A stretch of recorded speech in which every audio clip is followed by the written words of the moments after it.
সম্প্ৰীতিৰ মিলনভূমিত পৰিণত গুৰুজনাৰ জন্মস্থান বটদ্ৰৱা সাংবাদিক সন্থাৰ কাৰ্যালয়।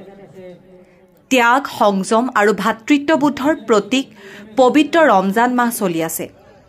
হিন্দু, মুছলমান আদি বিভিন্ন ধৰ্মাৱলম্বী প্ৰায় সহস্ৰাধিক লোকে একেলগে কৰিলে সমূহীয়া ইফতাৰ। বটদ্ৰৱা সাংবাদিক সন্থাৰ কাৰ্যালয়ত সমূহীয়া ইফতাৰত অংশগ্ৰহণ কৰে বিশিষ্ট সমাজসেৱক তথা যুৱ নেতা মনোৱাৰ হুছেইন ফাৰুকীয়ে। ইছলাম ধৰ্মাৱলম্বী লোকসকলে দিনটো উপবাসে থাকি সন্ধিয়া মাগৰিবৰ আজানৰ লগে লগেই ইফতাৰ গ্ৰহণ কৰে। বুধবাৰে বটদ্ৰৱা সাংবাদিক সন্থাৰ কাৰ্যালয়ত এক সমূহীয়া ইফতাৰৰ আয়োজন কৰা হয়। প্ৰায় 4 সহস্ৰাধিক ৰাইজৰ লগতে একেলগে ইফতাৰত অংশগ্ৰহণ কৰে বিশিষ্ট সমাজসেৱক তথা যুৱ নেতা মনোৱাৰ হুছেইন ফাৰুকীয়ে। ইফতাৰৰ প্ৰাক মুহূৰ্তত বিশ্ব শান্তিৰ বাবে মহান আল্লাহ তালাৰ ওচৰত দুৱা প্ৰাৰ্থনা কৰে। লগতে ড্ৰাগছ মুক্ত সমাজ গঢ়ি তোলাৰ বাবে যুৱ প্ৰজন্মক আহ্বান জনায়। বটদ্ৰৱাৰ পৰা মেহদী জামানৰ ৰিপৰ্ট, এনি এক্সপ্ৰেছ। সুন্দৰ অনুষ্ঠান বুলি মোৰ অনুভৱ হৈছে। এইকাৰণেই যে পবিত্ৰ ৰমজান মাহত গুৰুজনাৰ পবিত্ৰ জন্মভূমি বটদ্ৰৱাত সাংবাদিক সন্থাৰ উদ্যোগত ৰাইজৰ সহযোগত এনেদৰে একত্ৰিত হৈ এক সমূহীয়া ইফতাৰ কাৰ্যসূচী ৰখাটোৱে এইটোৱে সূচায় যে আচলতে আমি সংহতি যদি আমি জীয়াই ৰাখোঁ, আমি যদি একতাৰ মিলন যদি বান্ধি ৰাখিব পাৰোঁ, তেতিয়াহ'লে আমি এখন সুন্দৰ আৰু সুস্থ সমাজ গঢ়ি তোলাত আমি সমৰ্থবান হ'ম। অদৌতি দিনৰ কাৰণে, প্ৰত্যেকটো ভৱিষ্যতৰ কাৰণে, ভৱিষ্যতৰ প্ৰতিটো দিনৰ কাৰণেই বৰ্তি থাকক এখন প্ৰগতিশীল সমাজ, বৰ্ণহীন, ধৰ্মহীন, জাতিহীন সমাজ গঢ়ি তোলাৰ এক প্ৰয়াস চলি থাকক আৰু সি যাতে এই বাৰ্তাটো যাতে এই ধৰণৰ সংহতিৰ অনুষ্ঠানবিলাকেই। ধন্যবাদ।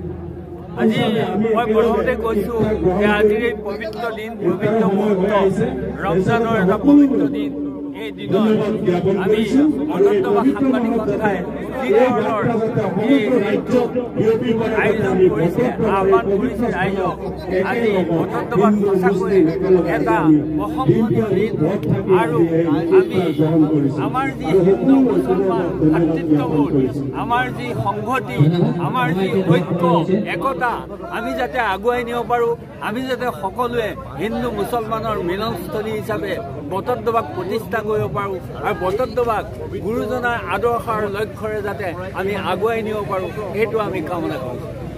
আমাৰ বটদ্ৰৱা যিটো আমাৰ সাংবাদিক সন্থা আছে, তেওঁলোকে এখন সমূহীয়া ইফতাৰৰ আয়োজন কৰিছে। আচলতে এনেকুৱা সমূহীয়া ইফতাৰে আমাৰ মাজত ভেদাভেদ আঁতৰ কৰি এটা ভাতৃত্ববোধৰ সৃষ্টি কৰে আৰু আমি তেনেকৈ এখন আমি ভাল সমাজ, সুস্থ সবল এখন সমাজ আমি গঢ়ি উঠাব পাৰিম বুলি আশা কৰিছোঁ। আজি ইফতাৰত কিমান লোক সমাগমটো আপোনালোকে নিশ্চয় চাইছে, ইয়াত হাজাৰ হাজাৰ মানুহ আহিছে। পবিত্ৰ ৰমজান মাহৰ উপলক্ষে সমূহীয়াভাৱে যি ইফতাৰ পাৰ্টি আয়োজন কৰিছে, ইয়াত হিন্দু মুছলমান সবিশেষ ধৰ্মাৱলম্বী লোকে ইয়াত অংশগ্ৰহণ কৰিছে। সঁচাকৈ ই এটা সম্প্ৰীতি বাৰ্তা কঢ়িয়াই আনিব গোটেই অসমবাসীলৈ, বিশ্ববাসীলৈ। আৰু এনেধৰণৰ সম্প্ৰীতি অনুষ্ঠানবিলাকে আমাৰ এই যে বটদ্ৰৱা প্ৰেছ ক্লাবৰ সন্মুখত আজি যেনেকৈ হৈছে, গোটেই অন্য স্থানবিলাকতো এনেকৈ সম্প্ৰতি অনুষ্ঠানবিলাকক হওক, তাকে আদৰ্শ হিচাপে আজি আচলতে এইটো এটা ব্যতিক্ৰমী অনুষ্ঠান হৈছে বুলি ভাবিছোঁ আৰু সকলোকে এই পবিত্ৰ ৰমজান মাহৰ শুভেচ্ছা জ্ঞাপন কৰিছোঁ। ধন্যবাদ।